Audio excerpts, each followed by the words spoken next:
Now, you've been very busy. I think last time we caught up it was October. You were just heading off to South by Southwest. Yeah. The talk was, am I right in saying it was an ad guy and a psychologist walk into a campaign? Yeah, that was the talk. Okay, so you and Mel gave this. Yep. What did you learn? What happened? So the first thing that I learned was that if you are going to submit it's funny because I learned this and then I've immediately screwed it up for my submission this year, but if you are going to submit a talk for South by Southwest and you want a lot of people to come to the talk, title the talk something that starts with A, because there's like 5 million things in the program and we were like first. And then I forgot for the topic I've submitted for next year. So anyway, hopefully somebody else can benefit from that. Okay. So that was my biggest learning out of the pre-South by experience. As far as, South by, for people that haven't been before, it is a huge, I guess, festival, you would call it. Like a media technology. So it's been running for, I think, maybe 30 years in Austin. It originally started as a big music festival and then film got added. And then maybe 10 or 11 years ago, the digital/interactive got added as well. And so there's like hundreds of thousands of people that converge on Austin. And it's wild. Yeah. And the who's who of business and tech is always there. But over time, it's sort of become apparent to me how much media and influencers, not influencers, but influence.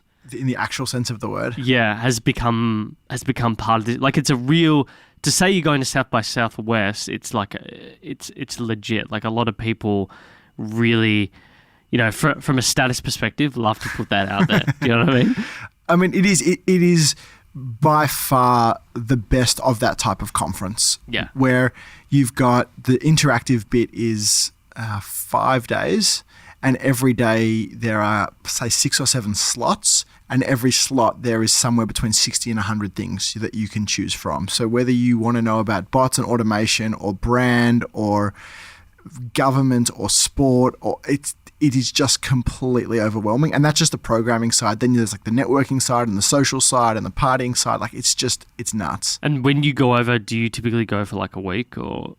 So I get there, I do the 5 days of South by, finishes on a Tuesday. Okay. Wednesday morning I leave and I go to a city somewhere in the US. So this year we did San Fran, last year was Portland, before that was New York. And in the 2.5 days of the remainder of that week, I will line up as many meetings as I can with agencies, just to go and see, and what we've been into RGA and we've been into Goodby Silverstein, like we've been everywhere that I've wanted to go, and people are very open to taking you around and telling you about their stuff. And what have you learnt from that in particular about? Have you seen things that may be trending over here in a few years from now that you look to integrate, or do you find like because the industry is so homogenous already that it's already happening over here in Australia? So I've learned so much from doing this. So it's worth noting, like, this is Hardhat is my first job, right? So I haven't worked in another agency. I'm almost 15 years in now. So this is a huge educational thing for me. And every agency we go into, we learn something. It might be something really small. Like one agency we went into, I just remember seeing their project Kanban, which is just like a table, and every column is a different stage of where a project is at. And the last stage was write case study, because it's just completely baked into the project. And it's like, wow, that's obvious, because the stuff that's baked into the project gets done and the other stuff does, So little things, it was just a column on a random wall that I happened to look at. Other times you go into these agencies and you're talking to people and you see like profound similarities to what we're dealing with here, profound differences to what we're dealing with here.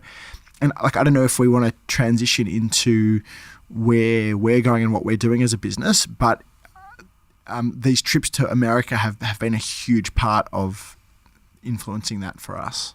Yeah, I got that sense when things, I feel like in the last year in particular for you guys, things have changed, not too much as a business, but you've looked to make, major improvements.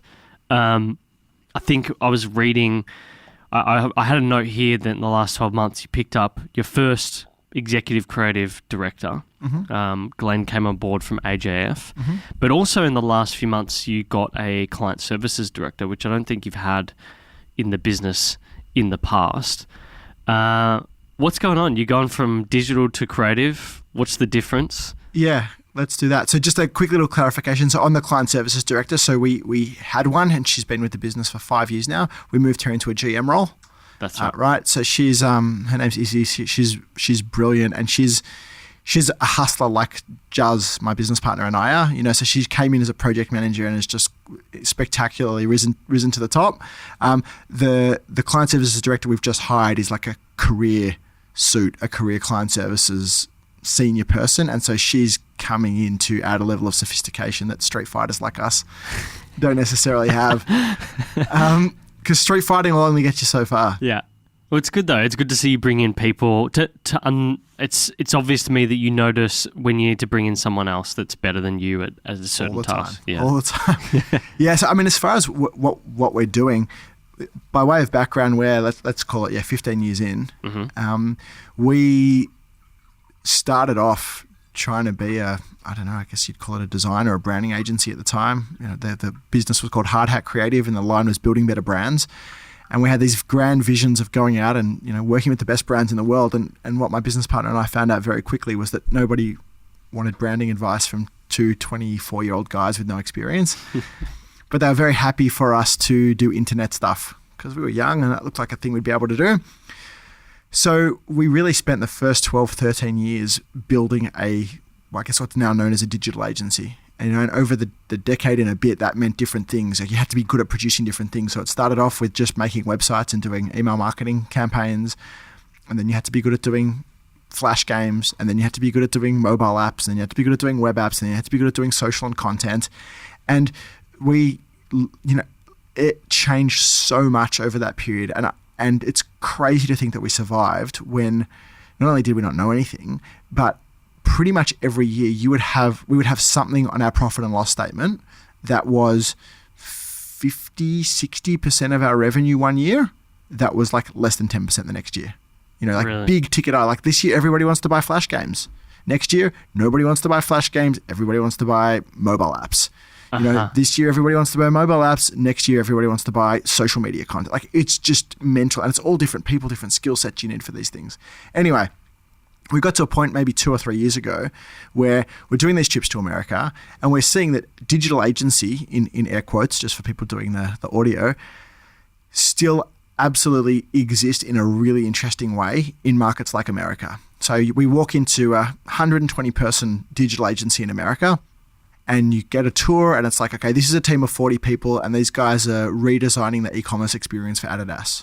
And then there's another 40 people over here and these guys are just working on the Starbucks loyalty app.